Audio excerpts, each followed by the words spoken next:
Hey, it's Core, and welcome to the first edition of Guest Anitube Digest. Today we're going to be going over the best and not so best videos to come out this week from the 15th to the 21st of June. Yes, I know this is late, but I released a movie-length video this week. Cut me some slack. So essentially, just to describe this in brief for those not in the know, in the place of Shades, who on his channel does a weekly installment talking about all various Anitube videos that came out from a more critical perspective as a sort of community thing. I really enjoyed what he was doing there, but he's going to be away for most of the summer, so I wanted to keep the spirit of it going. So I organized a list of 10 guests, myself included, that will be doing guest digests when he's gone. So I'm starting off. Next week is going to be the Anime Misfit, and it'll continue. Some of them will be on my channel, some will be on other people's channels. There will be a playlist linked in the description where you can see all of them as they release, and I'll also mention it on Twitter as well whenever they come out if you want to follow me there. Yeah, that's basically the whole thing. So also I guess it's worth noting, Shabes, what he does is he usually watches through all the videos in one go or so, or across the span of a couple days, and then he talks about it in one session. Personally, I just don't trust my memory to be able to talk very meaningfully about the videos doing it in that way. So the way I did it is I am recording myself talking about it after I watch it in segments for each video, and then I'm going to order it around based on the worst to the best. So if the presentation ever seems weird or jumping around, that's the reason for that. But with that said, let's get into the videos that I thought were not good. Anitubers get hyped for Record of Ragnarok.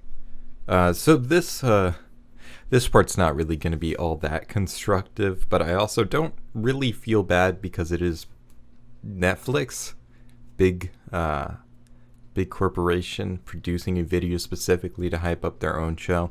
Essentially what this video is it is the Trash Taste Squad, that's Anime Man, Sea Dog, and Gigguk, plus Mother's Basement, reacting to, I believe, the first episode, or specifically a fight from the first episode of the anime. I'm not sure if they watched the whole thing or just highlights, whatever. Video's like about 6 minutes long, edited down, just show some moments from the anime alongside some reactions. Now obviously, on premise alone, this video is going to be kind of flawed just because they're producing a video to hype up their own show, and they're working with anime YouTubers, not all of them critics, but at least to some degree, most of them are. And the expectation that you have for them to give genuine, honest reactions is gonna be pretty low, because they have pretty good reason to pretend to be more excited about it than they actually are. And this is quite funny in retrospect, obviously, because Record of Ragnarok is not very good, and most people were very disappointed with the quality of the adaptation. And even in this trailer, you can see a lot of the problems people had with the way that it is presented. A lot of still shots, particularly with bad editing, lots of very weirdly done shake effects over the stills, not the best visual effects and stuff, that kind of thing. But I'm not here to complain about Record of Ragnarok. The video in itself, I think, is just kind of hilarious, not only for the fact that the reactions feel so stiff and artificial, but because the video itself is edited almost as badly as Record of Ragnarok is. I don't really understand most of the editing decisions made in the way that they put this video together. I've never seen a reaction style video edited in this way, and it's very bizarre. Now there's a couple elements that already establishes kind of strange. In the first place, you can clearly tell that the Trash Taste Squad came into their studio and recorded, because they're all shot on like very, high quality cameras, very professional. They're in like a very like professional blank like background setting. And then you can also tell that Mother's Basement recorded from like his home studio.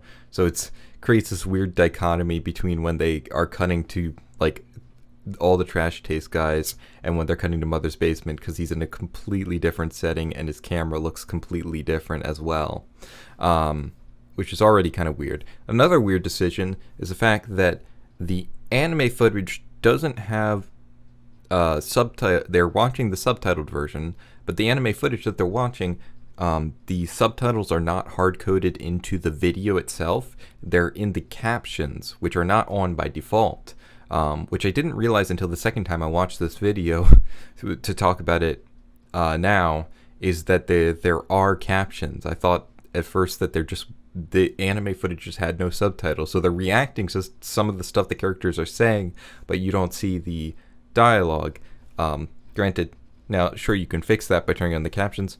Most people don't, but also it's kind of weird because this means that the captions don't have subtitles for what they are saying, so they kind of lose their effective function as being a tool for people who might struggle to understand, might be harder of hearing, or maybe not as fluent in listening to the language.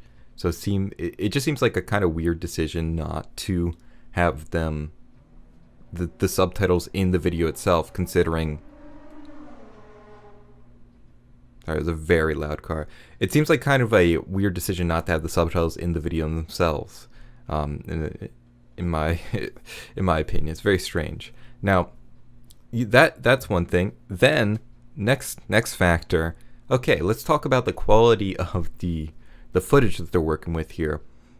Now, obviously, not much can be done about Mother's Basement. But for the Trash Taste Squad, it looks like they shot with like proper film cameras. I'm not the most experienced in terms of that kind of tech, but it does appear that they shot with pretty high quality film cameras. And as I understand it, film camera footage is supposed to be color graded.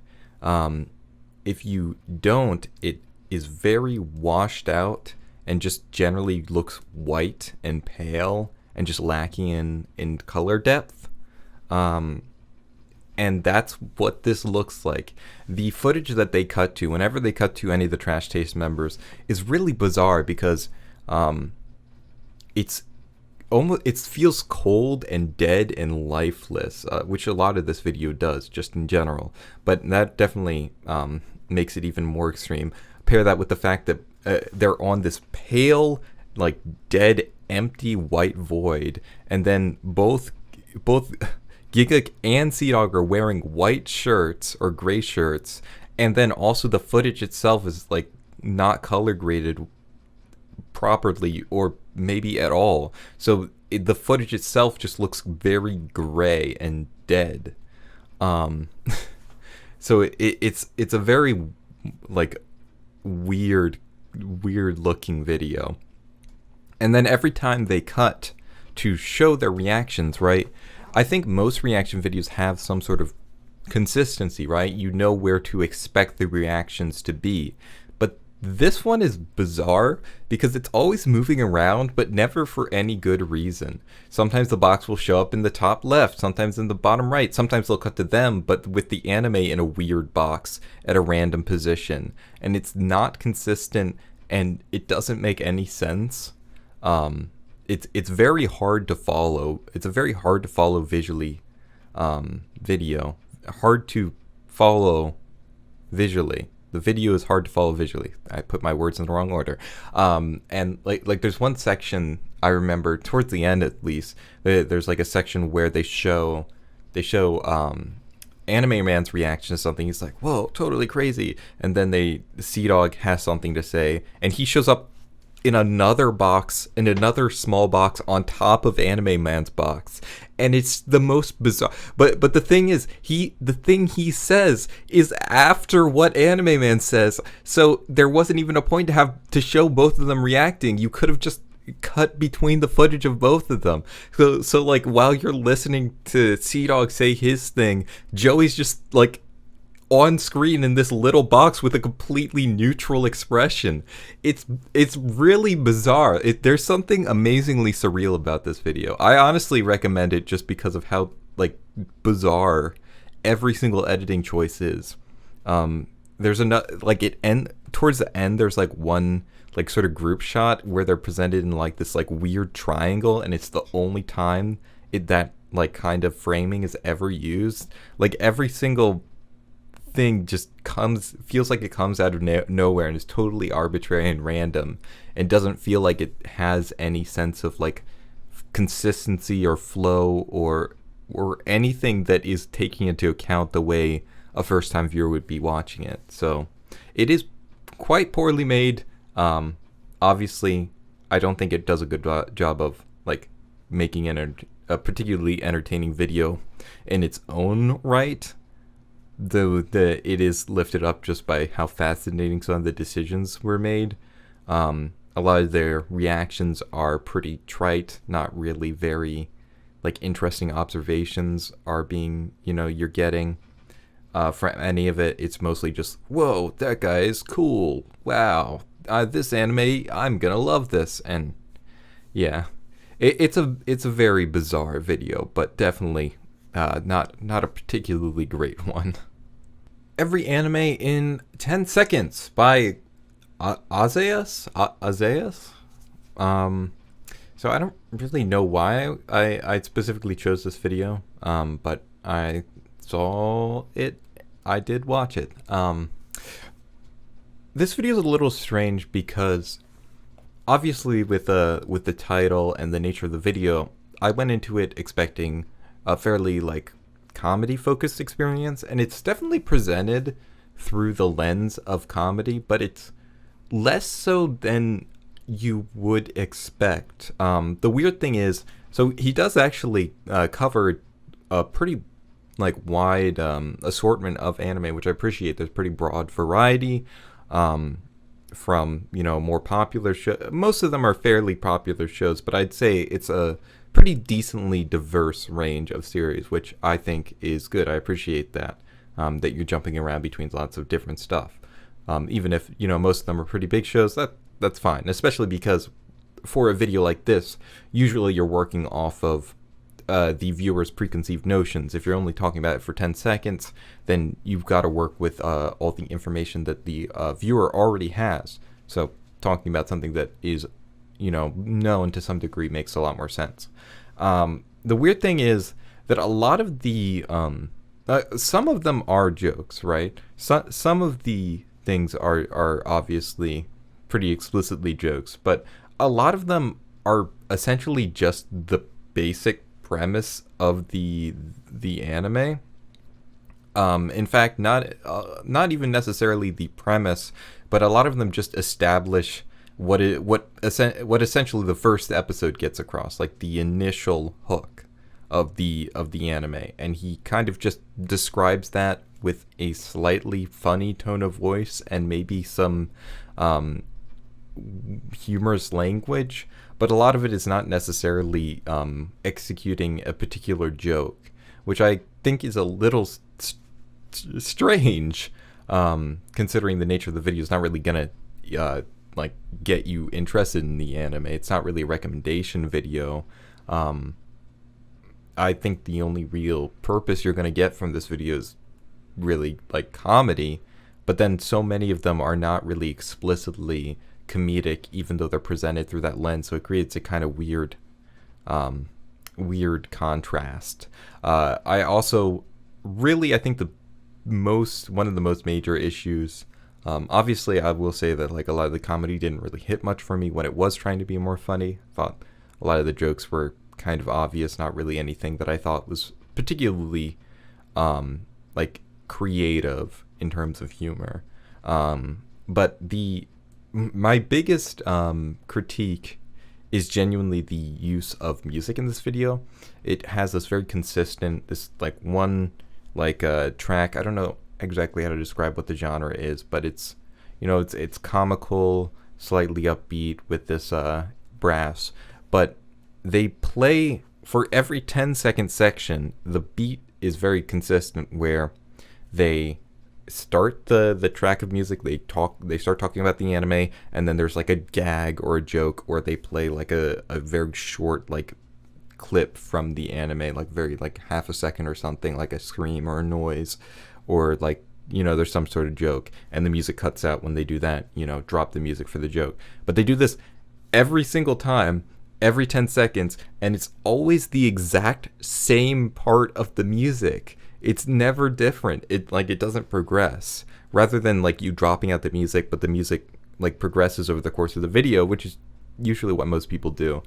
It's just the same segment of music every single time. I don't know if this is because the song itself is really repetitive and it's just the same loop, or that you are literally reusing the same section. But honestly, I think that would, in just that like one change alone, would make the video a lot more watchable.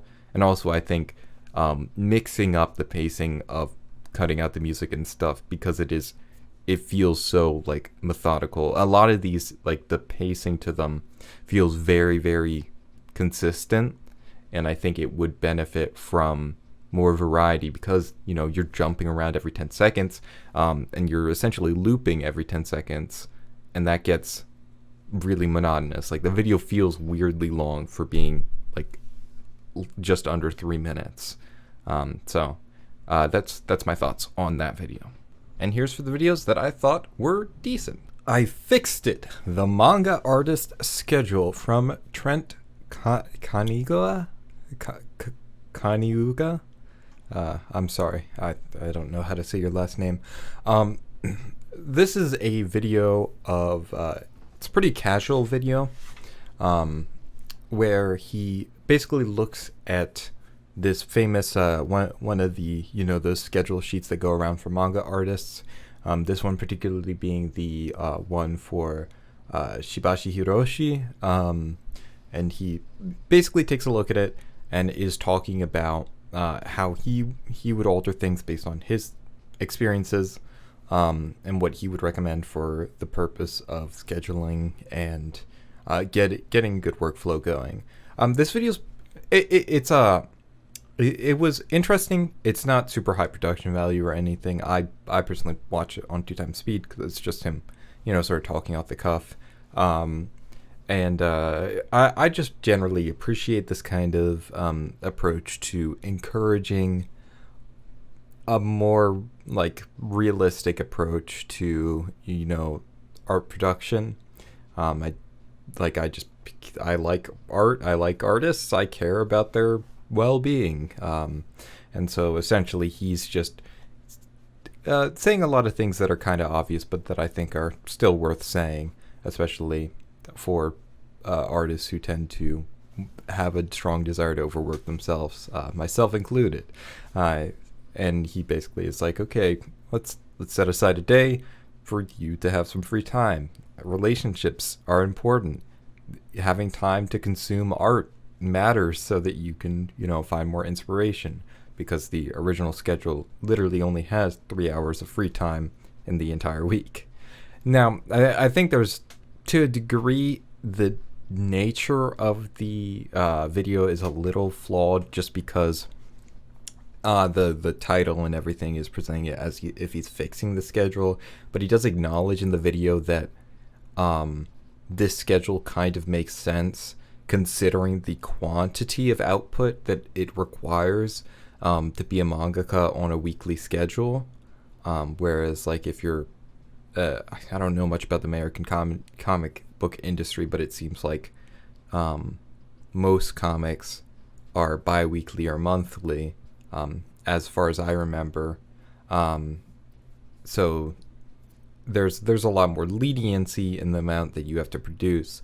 Whereas if you're pumping out like 19-20 pages a week, that's a lot, and that is going to require a lot of time. So I think, like, at its core, it's a little flawed because it kind of skirts around the fundamental issue that asking people to produce this much manga, produce this level of content on their own is kind of inherently insane. It kind of skirts around that, but overall, I just think his reflections on how to get a good work-life balance from his own experiences and from the experiences of people he knows, as someone who, you know, has spent a decent amount of time working in the industry with like video games and comic books, like excuse me, as a comic book artist and illustrator and concept artist. I think that's interesting and worthwhile. So I thought that was pretty neat. Metabots, the most slept on anime ever, from Mother's Basement. So I watched this video. It's actually it's been a decent amount of time since the last time I watched a video from Mother's Basement, and I certainly have to say I appreciate the coverage of this series, because it definitely, at least from a surface level, seems like a series that is definitely pretty overlooked for the quality of its production. So giving it some spotlight is something that I think it's pretty cool. And I don't think this is a bad video, but obviously, as you can see from its placement, I don't think it's the best either. A lot of this comes down to the fact that the video, despite being like 17 minutes long, doesn't really have much analysis in it. And I'm not necessarily asking for like the most in-depth critical perspective, right? But the majority of the video is just listing names and summary, neither of which particularly do a great job of selling me on it. The video starts off and he sort of establishes the difference Metabots has from its contemporaries, you know, Pokemon, Digimon, you know, all those series.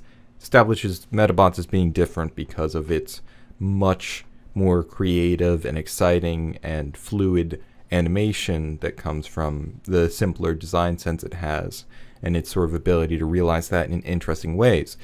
And he jumps straight from that into just listing a lot of people that worked on it. Now, at first, I thought this was kind of cool. When I was like 5 minutes in, I'm like, okay, this is cool. He's establishing how sort of interconnected all the staff who worked on this are. Like, there's so many pathways of staff that ended up working on other pretty like notable productions in the future, and how, you know, that's cool to see, like the knowledge that there's so many different really interesting creative voices in this project is definitely something that raises my interest in the series.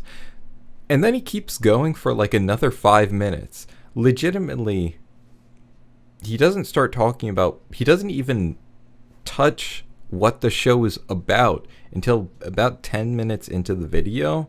A long time is spent just telling you, name a person who worked on it, here's 2 other shows that they worked on later. Name a person who worked on it, here's 2 other shows he worked on later. And it's not super substantial. He's just sort of blazing through all these names. And, you know, at a certain point, it just fogs over my brain, and I just stop. Like, I'm not even processing anything anymore. I remember you said, like, Imaishi worked on it, and Yuasa, and the PA Works founder, and that's about all I retained. I think you said someone who worked at KyoAni did screenwriting. It's like there's just too many. Like, you have to condense.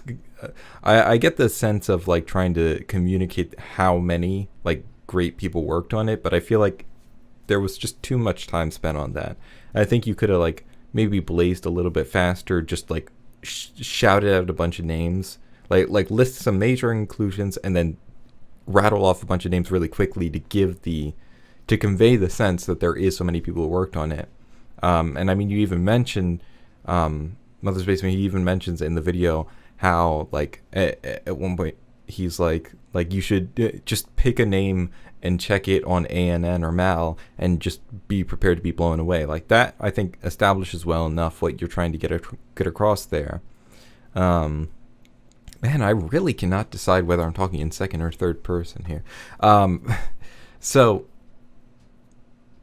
and then the additional issue is that once it gets to the actually telling you what this show is even about, it's essentially he just sort of summarizes what I presume is like the first few episodes of the show. That's the sense I got. And there's not a whole lot of building upon that. He kind of just says, this happens and these characters do X, and then this happens, and then there's these characters who are like X, and there's this character who is X. And to a degree, it kind of sells me because it sounds moderately interesting, but I don't feel like I'm getting that much more out of this than I would if I just read the plot synopsis on MAL. I feel like there's definitely room for building on a lot of those things with, there's this, and here's why it's so, good. There wasn't a lot of why. I felt a really severe lacking of the why in this video. I think overall there were definitely some interesting parts, and I think a major factor alone is just the footage itself does a lot of talking. Whenever he shows the footage from the anime, it does look rather compelling, and I do like the way, this is one of the better insights, is like how when he mentions the way he uses sort of like dynamic angles and perspective. I like that part of it, so that does pique my interest. But I did end up coming away feeling like this was rather lacking, especially for something with such a bold title.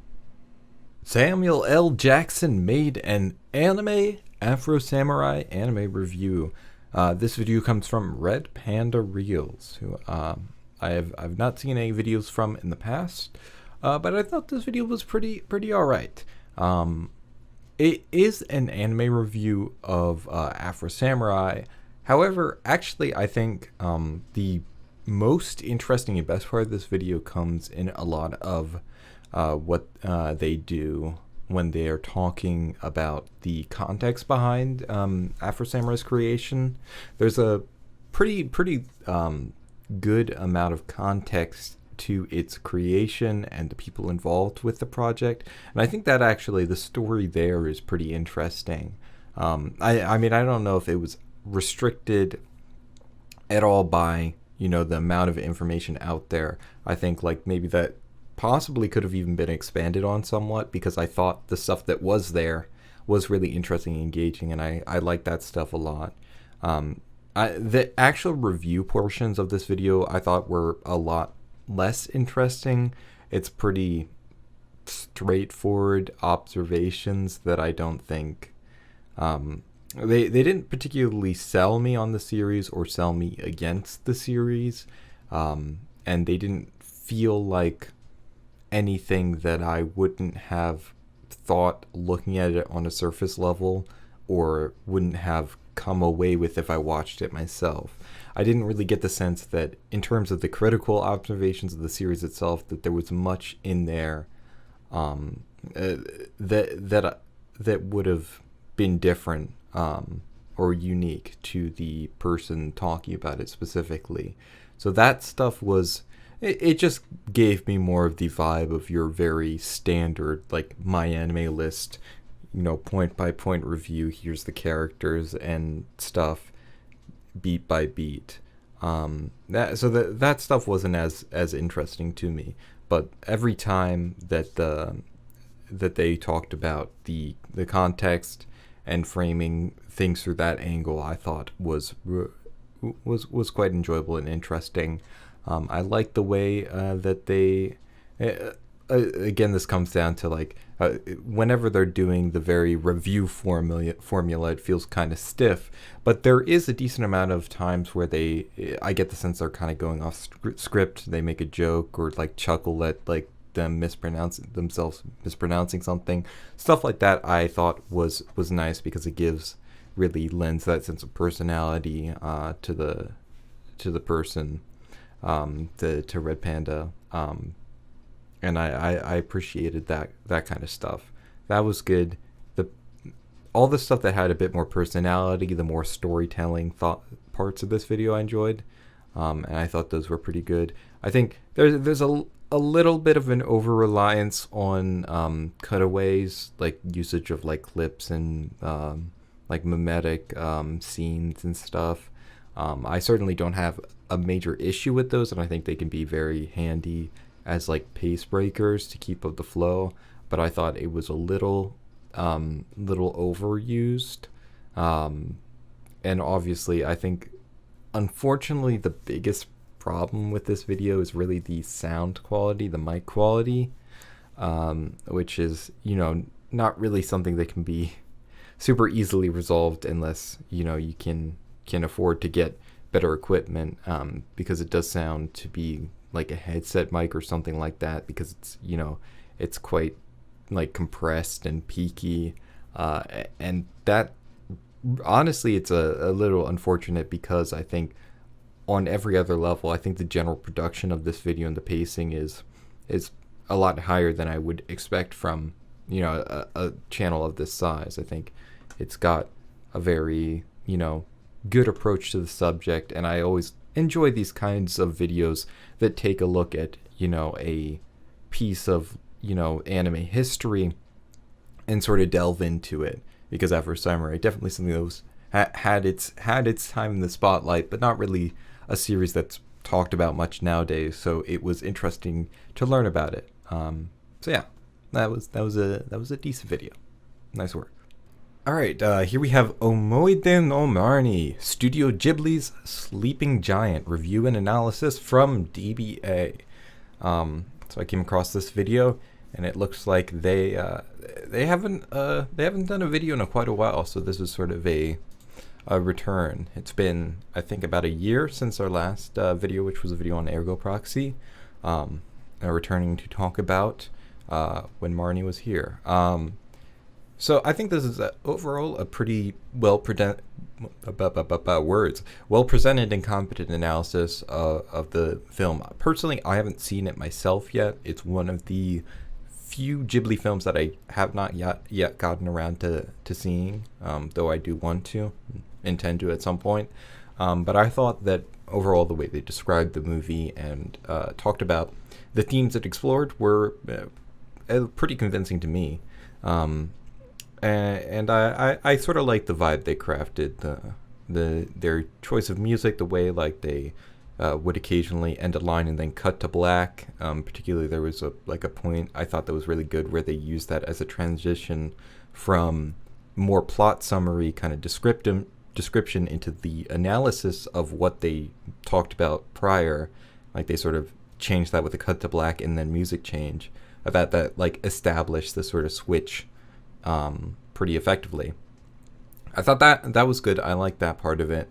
I do think there's some parts of the video that I find a little lacking. I find it a little strange that they chose not to talk about spoilers.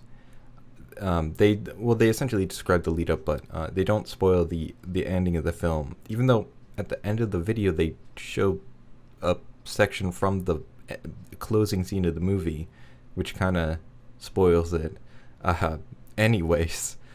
So I don't really understand what the point of that choice not to cover that, because I think especially if you're doing an analysis, a proper in-depth analysis of the entire film, talking about its themes, it's kind of weird to do that without, you know, talking about the story on a holistic level.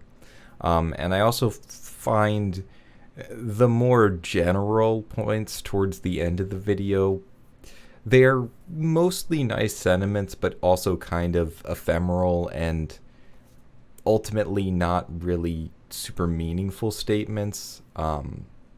Particularly a line they say towards the end of the video is something in the vein of like, it's like, who really knows what goes on behind anime studios or society itself or something like that. I'm like, wait, we actually can know what goes on behind anime studios. Like, that's not. It's not like a mystical, like, alternate universe. Like these, it's not quite as ephemeral as you're making it out to be. There's some stuff like that where I felt like it was trying to hit upon a certain emotional core, but sacrificed realistic, sacrificed a bit of the just realistic understanding of the world for that kind of reflection. But overall, I thought it was good. I imagine if you are a fan of the movie, you might appreciate this even more, because they're definitely, giving some credit to a Ghibli movie that doesn't get quite as much love as a lot of the other ones, which is nice to see. So overall, nice work. So here we have My Dad Experiences Peak Degeneracy, Hensky, by SteveSekai. So this is another installment in Steve's famed My Dad reacts to lewd anime series, ongoing, wildly acclaimed. This video I thought was enjoyable, but I do definitely have some issues with the way it's presented. I mean, obviously, being a reaction type video, as is the nature of these kind of in the moment reactions, you kind of work with what you get, so you're limited in that sense. Like, unlike a scripted video where you can rewrite the whole thing, if the point of the video is first time reactions and you get the first time reactions, that's everything you're working with. So I'm not really going to critique it too much on that front. But I did overall enjoy this video. Essentially, they had Steve had his dad. He watched with his dad the first 2 episodes of this anime Hensky, and then also watched his video on the series. Now, I haven't seen Hensky, and to that degree, I do think that kind of affects things a little bit, because I found the video a little bit hard to follow in terms of what they were reacting to, because the moments are very segmented, and a lot of the reactions are mostly them just laughing at something that happens. But because I don't have that much context and I don't really know what the show's about too much, it was a little bit hard to follow at times, for me. And I haven't, if I have, I've forgotten it, but I don't think that I've seen Steve's video on Hensky. So I really don't know that much about the show. So in that sense, I think the video would have benefited a little bit from a little bit more stuff to establish what the series is about. And I think, honestly, probably the funniest parts of this video for me were the introduction, before they started watching, and the part where they watched Steve's video on the series together, just because that was like seeing his dad's reaction to Steve's content it was very amusing. And then also Steve and his dad have pretty good comedic chemistry, so having them sort of bounce off each other a little bit in the introduction was nice. And I think I would have liked to see more of that. Maybe, I don't know what could have been done, but I think I would have liked to see maybe if after each episode, or maybe at the end, if there was more questions rather than just a general, like, what did you think? If there were more, like, leading questions to get more of a back and forth going, I think that would have been fun, because most of the video is just, moment and then them laugh or make like a sigh or a face or something. There's not as much talking, and I think the talking based sections were the funniest parts. I think that would have made things better. And my second issue, and this is honestly the biggest problem I have with this video, is just the music selection. Steve, please, the music. First of all, I don't really know if this video is a video that needs that much in the way of music. Because you're watching a show, anime generally has background music happening, and because you basically play background music through the course of the entire video. I guess I'm talking second person now because I can't decide what person I'm talking in. But you basically play background music pretty much straight through the entire video. The song does change a couple times, so that's much preferable to one song for the whole thing. But it is just playing like the whole time. And there's a lot of points where you're watching the anime, and the anime has very noticeable background music, or like there's specifically in the beginning you're talking when the OP is playing, and then there's also the background music, and it's just really distracting. Like I don't really think the music was that necessary. I think the video would have been better without it for the most part. Obviously, like when you're just talking, you can have some music maybe, but when you're watching the anime, I don't really think there needed to be any background music at all. And if there was, I would have it only be very quiet, and during sections where there's no like explicit music happening in the anime itself. And this also doesn't help because I think the music is definitely too loud. It's pretty loud, and then you also use a lot of pretty overused like you use the Wii music. I'm just gonna be straight. You use the Wii music. It's a little tired, and it's I did find it personally to be kind of distracting. It made it harder to focus because it was both music that's very very overused and is a little too loud. It made it harder to focus on the actually like good part of the video, which is seeing your guys' reaction to the anime. So I think that's honestly my biggest critique when it comes to it. But other than that, I did have a good time watching it, and I hope you keep doing them, because I like seeing you with your dad. It's always fun. So that's that. And here are the best videos of the week. There are no bad Clannad dads in defense of Naoyuki Okazaki by Kamimashita. Now this video was very nice to see, purely for the fact that it has been quite a while since Kami last uploaded. Looking at his channel now, it looks like it's been 9 months since his last video. I mean, obviously, Kami's uploads tend to be pretty intermittent, as I understand it. They're just generally a quite busy person, but I've always enjoyed having them in the scene. Their videos are nice to have around. Kami's particular style to presentation and delivery, and his way of writing there's something very very comfy about it. Very very warm. The way he is able to express very sort of essential and straightforward emotional ideas. There's a sort of frankness to the way that he goes about it that I really appreciate, and I think it comes across as really sincere and genuine. The way he balances description, analysis, and a personal element. And this video does that well. It essentially is talking about a character in Clannad. Obviously, this video has major spoilers for the series. Well, actually, I guess not necessarily. It's not like major spoilers, but definitely is spoilers overall.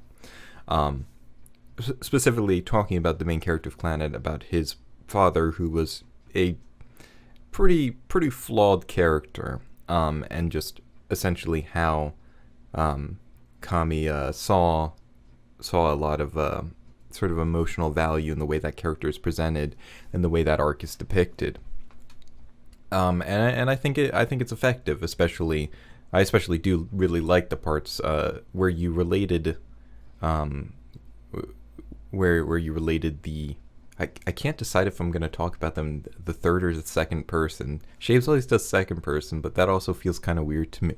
I like the parts where Kami really related his personal experiences to how they're reflected in the anime. That's, I think, it was genuinely touching. I found it rather effective emotionally. So yeah, I don't really necessarily have a lot to say. It's not a super long or super complicated video. The point of it is definitely very straightforward, but I think it actually is probably better for its frankness and straightforwardness. And I'm just very happy to see Kami back with a new video. That makes me happy. I've always enjoyed his videos, and I like that he's stuck around. I will say two small words of criticism I do have for this video is that I think the pauses in your speech are a little long.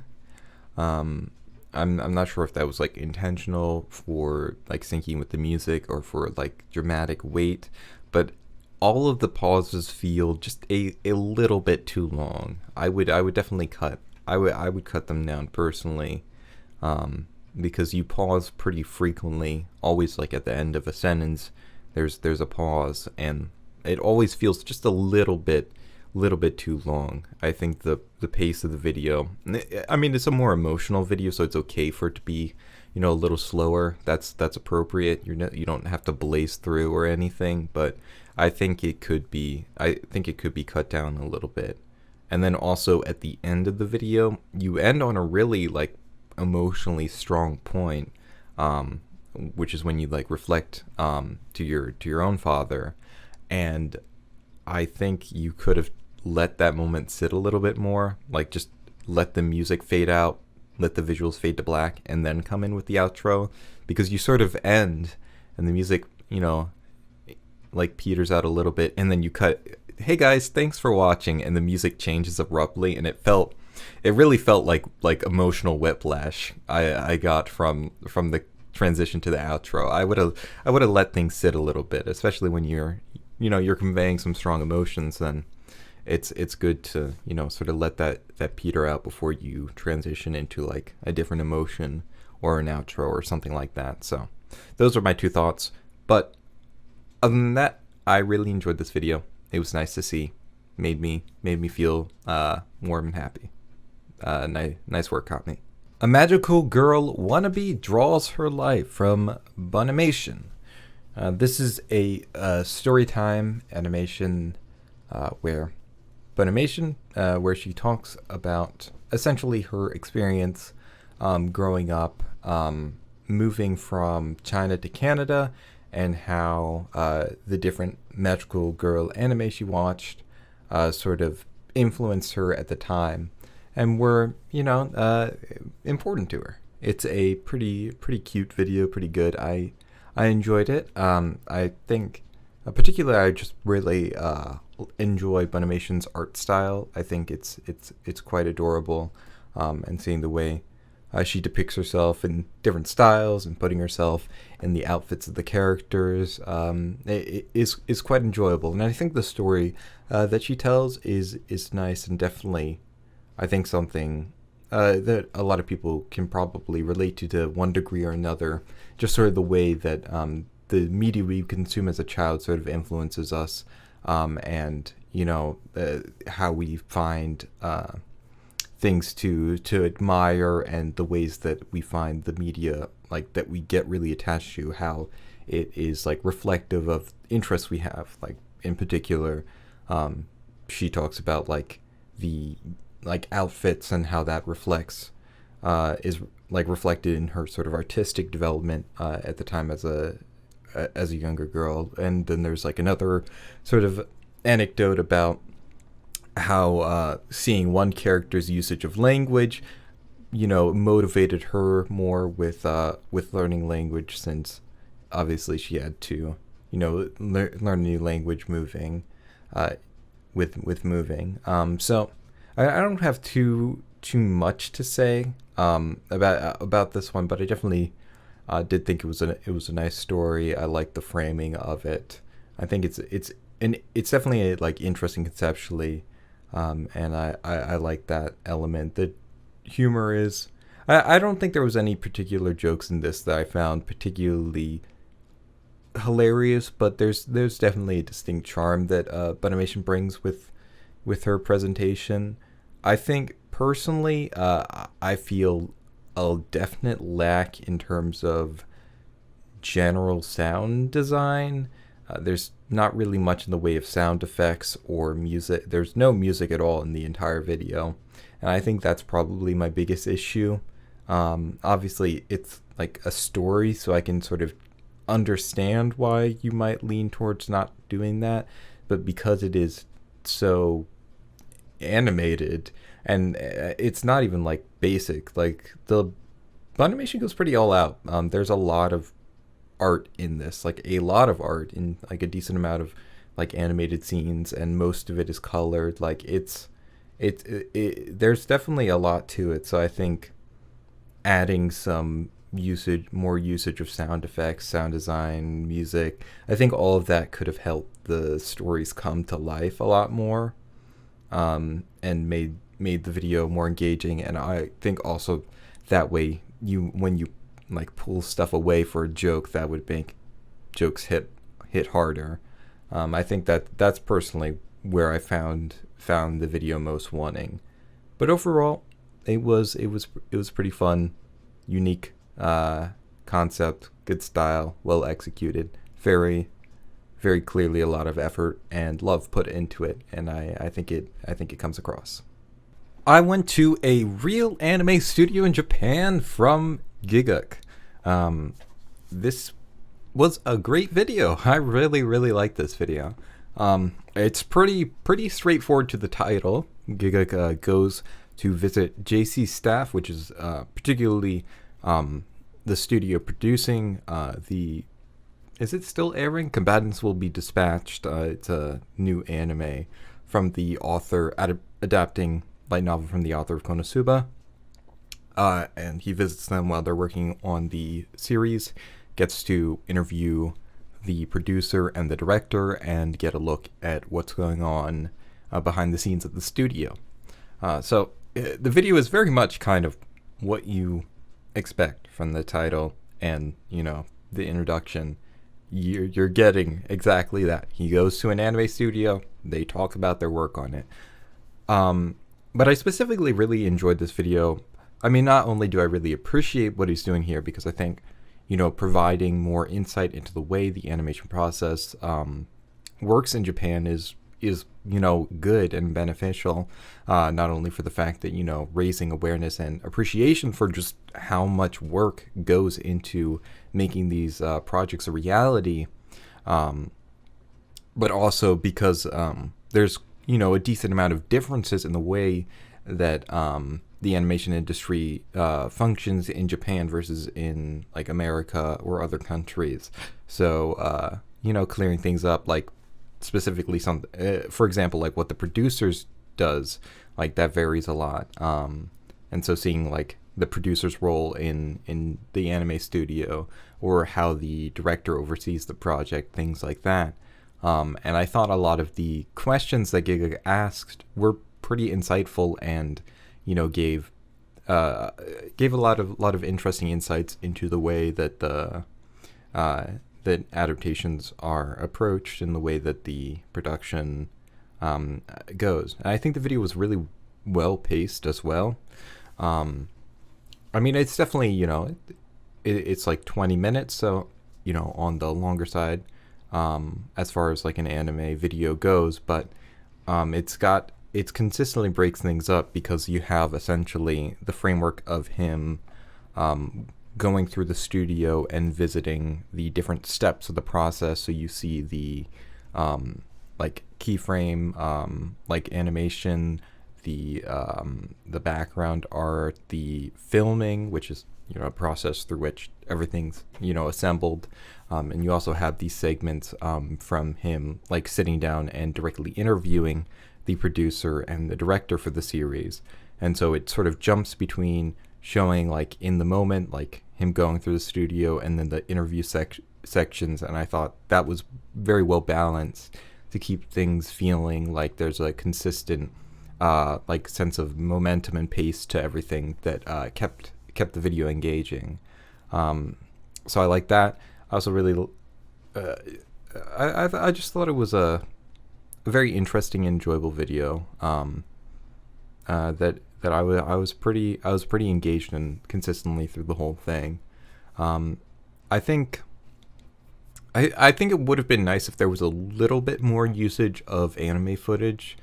I don't know if there were any sort of restrictions when it came to that, because there is like some anime footage, but it's very, very small.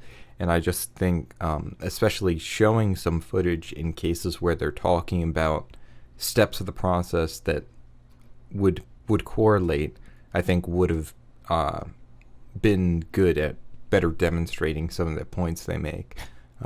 I think it would have been nice if there was a little bit more usage of that, but overall that's like my only major complaint. I think in some cases the music utilized is just kind of bland. I think the video could have been a little bit more engaging with some more interesting music selection. But all things considered, I thought it was a great video. It's true to the title, so there's not really too much to say about it, but I think it executes what it is trying to do very well, and I hope to see more like it in the future, because it was really cool to see. I liked it. And here's for my favorite video from this assortment. This artist hates Komi-san from Hiding in Public. Now, in all fairness, I'm good friends with Hiding. I mean, I'm friends with some of the other people I talked about in this, but I talk to Hiding pretty frequently, so I'll definitely admit that might affect my perspective to some degree, since I think when you're more familiar with a person on a personal level, that does inform your appreciation for their content to some degree. But genuinely, I do think this video is both really interesting and really well executed. I think to break it down for people that don't know, essentially the video is talking about this artist that draws really gross and just honestly kind of offensive art of Komi-san, this popular manga series, specifically because of a character named Mambagi that is introduced that they really dislike. And the video sort of becomes a, reflection on just this, just sort of a conversation piece is really what it is. There's no real, conclusive, finality to the way the video ends out. It's more just here is this kind of interesting thing that's happening. I just sort of want to share it. And I just like that. I like that approach. But I think particularly the reason I really like this is because I think, now Hiding has done some videos on fan art before, which is cool. But I think in terms of anime YouTube on a broader scale, I do think that talking about fan community, specifically in the sense of how fans engage with the art itself, and also talking about that through the lens of how fans, fan creation, is a really interesting and largely untapped market. That I definitely think I want to see more coverage in that lens, because I think that's something really interesting, that the way we engage with art is in itself a very fascinating sort of subject, and there's a lot of diverse perspectives and stories to explore here. And so this one sort of unfolds this story. It definitely, I think, it teases a lot. It takes a second to sort of get you to what the subject is really about. But overall, I think just the nature of it alone makes it a lot more interesting than most of the videos that I watched up to this point. And I was sort of immediately drawn in. I also like that I think it might not necessarily be the most ambitious visual production, but a lot of the decisions made, there's a lot of little things that just make it, oh, I bumped my mic. There's a lot of little things that just make it look more interesting. There's this sort of I don't know how to describe it, sort of flickering on the mosaic censorship. There's the way the text sort of wiggles, which is something Hiding's been using a decent amount recently. There's when the tweets are showing in the beginning of the video. They're sort of rotating at a 3D axis. All that kind of stuff adds to the experience, and making it feel like there's a little bit more thought into the presentation of it on like an aesthetic level, and it, you know, with the music as well, it just crafts a really nice vibe to it. It hit this really good middle point in tone of interesting reflection, comedy, and storytelling. I think it sort of filled out that kind of axis in a nice way. I mean, I think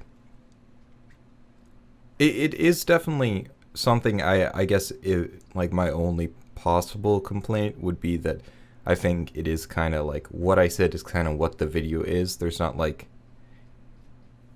anything that I can say would be super in depth, but I just think that the subject was interesting. It was explored to an appropriate level, and presented in a really polished fashion. And I also have to say I like the inclusion of Dakota. I always think it's cool when you can include other creators into the project without it necessarily making it feel like the classic video game like movie reviews that everyone memes on, where it's like I'm gonna need some help from my friend, call him up. I literally call or rather my friend calls me in my video, but let's not talk about that. So yeah, I thought it was cool.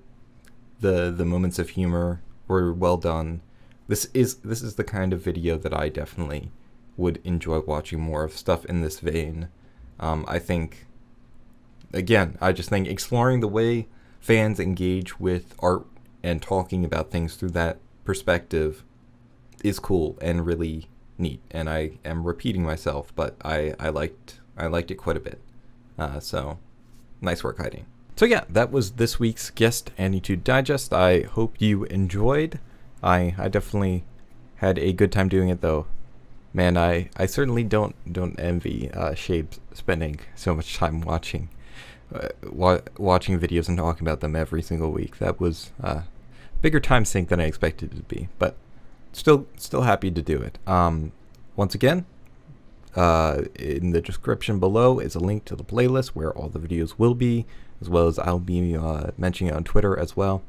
Some of the videos will be here, some won't, so the playlist is the place to check if you're looking for it. Most of them should hopefully come out on Tuesday, but obviously maybe other people may have similar delays as I did. But that's generally what we're shooting for. So, and again, the next video will be from Misfit, the anime Misfit. She'll be doing the next installment. So that's that. Hope you have a great day. Thanks for watching. And see you next digest. Because I'll be watching it, and you'll be seeing some. Goodbye.